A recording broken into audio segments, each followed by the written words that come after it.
I got this commission from a guy who wanted to turn his honeymoon sand into a gift for his wife for their anniversary. And I thought it was a really sweet idea because we do this kind of thing with sand and ashes all the time, but he wanted to turn them into something a little bit different. Normally I would suggest that we make this kind of a thing into a heart paperweight, but Braden had a really cool idea to make these into wine glasses. He said that they were saving the sand for something special, but he thought that this would be a really cool idea so that he and his wife could drink wine together and enjoy, a drink out of their new glasses. These turned out great, and the texture on them is really, really cool. So I hope that they like them because I think that this is a really cool idea. This is Halloween, everybody make a scene. Trick or treat, tell my neighbors get a diaphragm. It's our town, everybody scream. In this town of Halloween, I am the one hiding under your bed. Teeth ground sharp and eyes glowing red. I am the one hiding under your stairs. Fingers like snakes and spiders in my hair. This is Halloween, this is Halloween. Halloween, Halloween, Halloween, Halloween.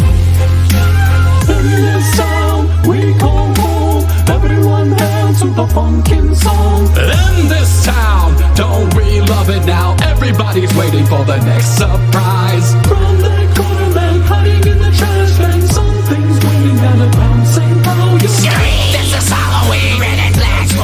Aren't you scared? Well, that's just fine. Say it once, say it twice, take a chance. Welcome to part 2 of making a glass pumpkin. On stage right now, we have Chris. We have made, I'm not kidding, thousands of pumpkins together. This is the absolute hardest part of making a pumpkin, is making a stem like this. And even still, we have good days and bad days. But this is really where all the spice and flavor happens. Remember, his hand is right next to that 1,000-degree glass. So yes, we do get burned sometimes, and honestly, this is the moment when we get burned the most. He's going to use a big torch right now, and that's going to make that stem really want to stick onto the top of the pumpkin to make it more stable, so if your cat knocks it off a shelf, it's not going to break on you. Then we're going to break it off and put it in the annealer where it cools for the rest of the day at about 900 degrees and then comes down slowly to room temperature. And then here is your final piece. You can find these at catburnsglass.com. Here's my friend Michael showing us how to add a handle to a glass pitcher. An assistant brings over a flattened glass bit and then he attaches it to the base of the pitcher. Now he stretches it out long and then cuts the handle. He flips it quickly so it doesn't fall down and then grabs it with a pair of tweezers and flips it over so that he can attach it to the top of the pitcher. He gives it kind of a curled shape and then he uses the tweezers to continue shaping that glass handle. He has to move quickly before it sets up. As you can see, the glass gets cold very fast. And here we are. You can see it pours beautifully. So nice.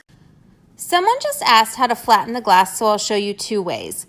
This is in the hot shop, and Grant made this special tool out of steel specifically to flatten the glass. He just presses down on it and it flattens it.